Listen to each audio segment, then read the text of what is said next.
Bismillahirrahmanirrahim. Assalamualaikum warahmatullahi wabarakatuh. Kakak-kakak kelas 6 SD Alam Baitur Rahman. Hari ini kita memasuki mata pelajaran Ilmu Pengetahuan Sosial dalam bab Ekonomi, Globalisasi, dan Ekspor Impor. Ekonomi adalah ilmu yang mempelajari perilaku manusia dalam memilih dan menciptakan kemakmuran serta kesejahteraan. Untuk memenuhi kebutuhannya dan mencapai kemakmuran dan kesejahteraan, masyarakat perlu melakukan usaha-usaha perekonomian. Nah, usaha-usaha inilah yang kita sebut dengan kegiatan ekonomi. Kegiatan ekonomi ada 3, produksi, distribusi, dan konsumsi.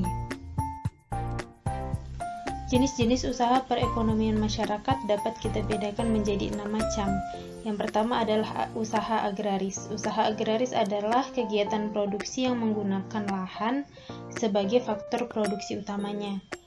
Usaha agraris ini meliputi usaha perkebunan, perikanan, peternakan, juga pertanian. Yang kedua adalah usaha industri. Ini adalah kegiatan mengelola barang mentah atau bahan baku menjadi bahan setengah jadi atau barang jadi. Yang ketiga adalah usaha perdagangan. Ini adalah kegiatan membeli barang kemudian menjualnya kembali tanpa mengolah barang tersebut, yang ini dengan tujuan untuk memperoleh keuntungan. Kemudian yang keempat adalah usaha jasa. Usaha jasa ini kegiatan yang merupakan usaha yang memberikan pelayanan kepada orang lain sesuai dengan kebutuhannya. Yang kelima adalah usaha transportasi atau pengangkutan. Usaha transportasi membantu mengantarkan orang atau barang ke tempat lain dengan cepat. Yang keenam atau yang terakhir adalah usaha ekstraktif. Ini adalah jenis usaha yang kegiatannya adalah mengumpulkan, menggali, atau mengambil barang-barang yang sudah disediakan oleh alam. Misalnya, menangkap ikan di laut, pertambangan minyak, dan pertambangan gas alam. Proses pengelolaan usaha dapat dilakukan dengan 2 cara, yakni usaha yang dikelola perseorangan dan usaha yang dikelola kelompok. Usaha yang dikelola perseorangan adalah usaha yang didirikan dan dikelola oleh seseorang dengan modalnya sendiri. Sedangkan usaha yang dikelola kelompok adalah usaha yang dikelola oleh beberapa orang atau beberapa badan usaha, dan modal usahanya itu didapat dari penanaman modal seseorang atau beberapa orang. Contoh dari usaha yang dikelola perseorangan adalah usaha rumahan, seperti usaha rumahan keripik, usaha rumahan amplang, dan lain sebagainya. Contoh usaha yang dikelola kelompok itu ada beberapa jenis, dikelompokkan menjadi beberapa jenis usaha. Di antaranya ada perseroan komanditer atau CV. Ini adalah bentuk kerjasama antara 2 orang atau lebih untuk menjalin usahanya. Kemudian ada firma. Ini adalah bentuk usaha yang didirikan dan dijalankan oleh 2 orang atau lebih dengan nama bersama dan atas perjanjian tertulis. Kemudian ada perseroan terbatas atau PT, usaha yang didirikan oleh beberapa orang yang menanamkan modalnya dalam bentuk saham. Kemudian ada koperasi. Koperasi ini adalah badan usaha yang kegiatannya itu berdasarkan prinsip kerjasama, dan modal usahanya itu didapatkan dari anggotanya. Kemudian ada yayasan. Yayasan adalah perusahaan atau organisasi atau badan usaha nirlaba. Nirlaba di sini artinya adalah tidak berorientasikan atau tidak mencari keuntungan. Modal usahanya ini didapat dari pendiri yayasan atau berdasarkan dana hibah atau dana bantuan yang sifatnya itu tidak mengikat.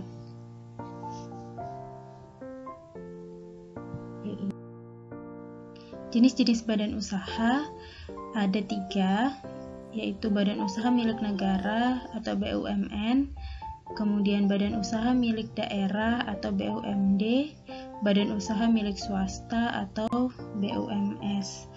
Badan usaha milik negara ini memiliki fungsi ganda, yaitu sebagai perusahaan tapi juga sebagai wahana pembangunan. Kemudian badan usaha milik daerah, ini dimiliki oleh pemerintah daerah. Sebagian atau seluruh modalnya dimiliki oleh pemerintah daerah. Kalau badan usaha milik swasta, ini adalah badan usaha yang sebagian besar atau seluruh modalnya atau sahamnya itu dimiliki oleh pihak swasta. Kegiatan ekonomi. Kegiatan ekonomi ada 3, produksi, distribusi, dan konsumsi. Produksi adalah kegiatan menghasilkan barang atau jasa untuk memenuhi kebutuhan. Produksi ini, orang atau badan usaha yang melakukan kegiatan produksi ini disebut dengan produsen. Kemudian distribusi. Distribusi adalah kegiatan penyaluran barang dan dari produsen ke konsumen. Orang yang melakukan kegiatan ini disebut dengan distributor. Kemudian adalah kegiatan konsumsi. Ini adalah kegiatan yang menggunakan atau menghabiskan barang untuk memenuhi kebutuhan. Orang yang melakukan kegiatan ini disebut konsumen. Globalisasi adalah proses bersatunya kegiatan bangsa-bangsa di dunia dalam sistem yang mendunia. Tanda-tanda adanya globalisasi adalah batas antar negara semakin menipis, informasi sangat mudah tersebar, kegiatan perdagangan juga semakin luas. Dampak dari globalisasi di bidang ekonomi. Dampak positifnya adalah pemasaran hasil produksi menjadi semakin luas, peluang kerja juga semakin luas, investasi asing banyak juga masuk ke Indonesia. Namun ada dampak negatif. Dampak negatif di bidang ekonominya yaitu hasil produksi Indonesia kalah saingan karena tersisih, karena adanya produk-produk dari luar negeri yang masuk. Produk asing banyak masuknya tenaga kerja asing. Ini juga dapat mengancam keberadaan tenaga kerja Indonesia. Dampak di bidang sosial. Dampak positifnya adalah akulturasi budaya, sehingga makin mempererat hubungan antar bangsa-bangsa. Kemudian dampak negatifnya adalah masuknya imigran gelap ke dalam negara Indonesia, ataupun sebaliknya. Dampak di bidang keamanan. Dampak positifnya adalah munculnya kerjasama internasional yang mengatasi masalah keamanan. Contohnya ada Interpol, International Police. Ini adalah saling tukar-menukar informasi dalam mengatasi terorisme. Kemudian berdirinya Lembaga Pendidikan Kepolisian khusus bidang terorisme di Semarang. Lembaga pendidikan ini merupakan hasil kerjasama Indonesia dengan Australia. Namun dampak negatifnya adalah kejahatan lintas negara makin menjadi-jadi. Contohnya jaringan pengedar narkoba internasional, penyelundupan binatang langka. Ini semakin marak. Dan Indonesia di era globalisasi. Dalam kerjasama dengan luar negeri, Indonesia menganut politik luar negeri bebas aktif. Artinya adalah Indonesia bebas. Bebas berarti tidak ikut dalam blok negara manapun, dan Indonesia aktif. Aktif berarti Indonesia turut ikut serta menjaga perdamaian dunia dan menjalin kerjasama yang menguntungkan dengan negara lain. Nah, ada beberapa bidang kerjasama yang diikuti Indonesia, diantaranya ada politik, olahraga, ekonomi. Nah, pertama kita akan bahas organisasi atau kerjasama politik yang diikuti Indonesia. Ada Perserikatan Bangsa-Bangsa, Konferensi Asia Afrika, dan Gerakan Non-Blok. Untuk organisasi atau kerjasama olahraga yang diikuti Indonesia, ada ASEAN SEA Games. Organisasi atau kerjasama ekonomi yang diikuti Indonesia, diantaranya ada ASEAN atau Association of Southeast Asian Nations. Ini adalah organisasi kerjasama regional yang beranggotakan negara-negara di kawasan Asia Tenggara. Mereka memiliki komite-komite, diantaranya ada Komite Bahan Makanan, Pertanian dan Kehutanan atau Komite on Food, Agriculture and Forest. Ini berkedudukan di Indonesia. ini melakukan kegiatan dengan mengadakan berbagai proyek-proyek. Kemudian ada Komite Perdagangan dan Pariwisata atau Komite on Trade and Tourism, ini berkedudukan di Singapura. Komite Keuangan dan Perbankan, Komite on Finance and Banking, komite ini berkedudukan di Thailand. Komite Industri, Pertambangan dan Energi, Komite on Industry, Mining and Energy, komite ini berkedudukan di Filipina. Kemudian ada Komite Transportasi dan Komunikasi, Komite on Transportation and Communication, tempatnya berkedudukan di Malaysia. Yang terakhir ada Komite Kebudayaan dan Information atau Komite on Culture and Information. Kemudian organisasi atau kerjasama ekonomi yang diikuti Indonesia lainnya ada Organization of Petroleum Exporting Countries, ada International Labour Organization, ini di bidang perburuhan. Kemudian ada di bidang perdagangan itu ada World Trade Organization. Kemudian ada Asia Pacific Economic Cooperation, ini adalah organisasi kerjasama regional di kawasan Asia Pasifik. Kemudian ada AFTA atau ASEAN Free Trade Area, ini adalah kesepakatan di negara ASEAN untuk menciptakan kawasan perdagangan bebas di mana tidak ada hambatan tarif bea masuk maupun hambatan tarif bagi negara-negara ASEAN. Kemudian ada Masyarakat Ekonomi Eropa. Ini sudah berdiri, perjanjiannya itu antara Eropa Barat dan Roma Italia sejak tahun 1957. Nah, MEE ini mengadakan kerjasama di bidang perdagangan dengan negara-negara ASEAN, juga termasuk negara Indonesia. Latar belakang adanya perusahaan asing di Indonesia antara lain karena Indonesia memiliki sumber daya alam yang sangat melimpah dan sumber daya manusianya yang tarif upahnya cukup murah, kemudian masyarakat yang konsumtif, juga jaminan keamanan dan kepastian hukum, dan lahan yang luas dan strategis. Ya, kita lanjut ke pembahasan ekspor. Ekspor adalah penjualan hasil produksi dalam negeri ke luar negeri. Orang yang melakukan kegiatan ini disebut dengan eksportir. Tentu saja tujuan utama eksportir adalah untuk memperoleh keuntungan. Harga barang-barang yang diekspor di luar negeri lebih mahal dibandingkan dengan di dalam negeri. Jika tidak lebih mahal, eksportir tentu tidak tertarik untuk mengekspor barang yang bersangkutan.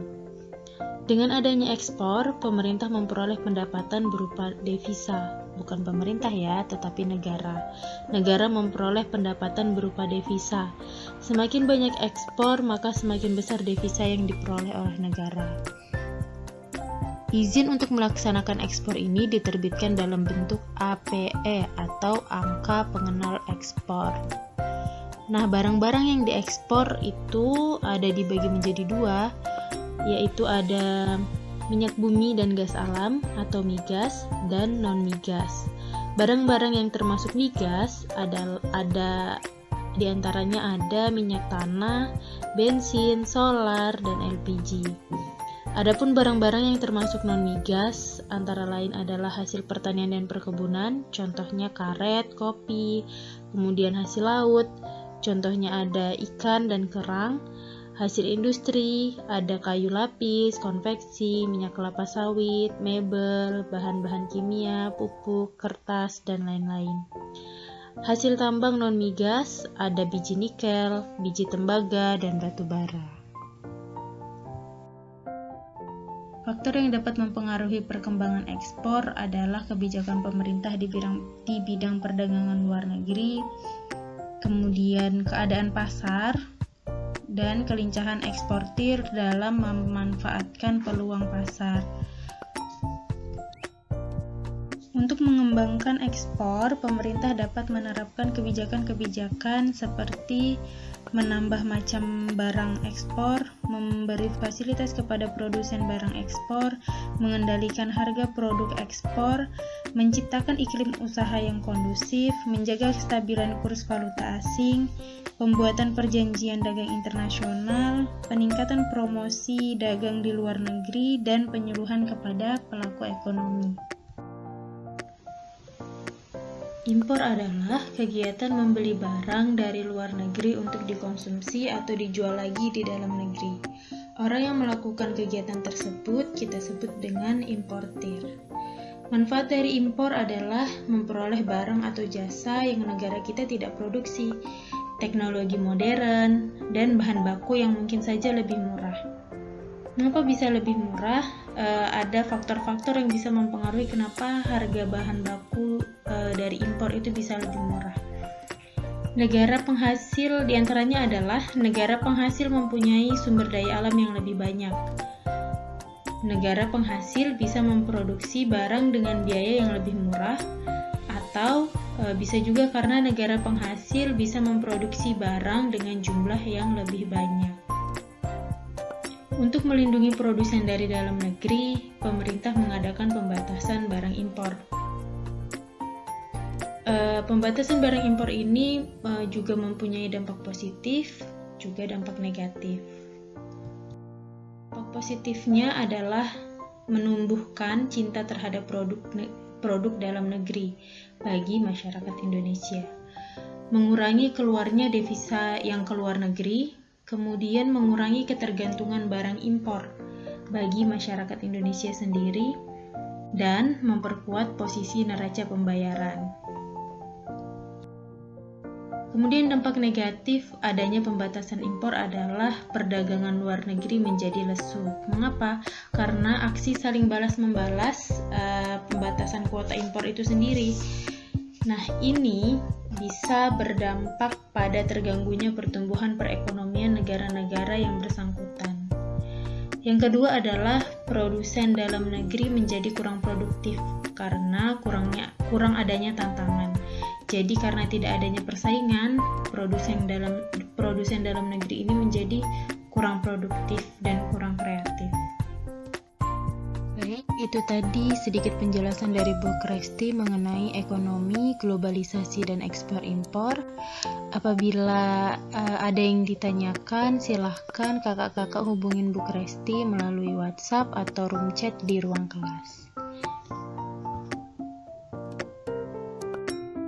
Untuk tugas hari ini, silahkan kakak-kakak mengerjakan pengayaan 4 dan 5 di buku BBA halaman 174 dan 175. Semoga dimudahkan dalam mengerjakan tugas-tugasnya. Ibu ucapkan terima kasih sekali lagi untuk hari ini. Ibu akhiri, wassalamualaikum warahmatullahi wabarakatuh.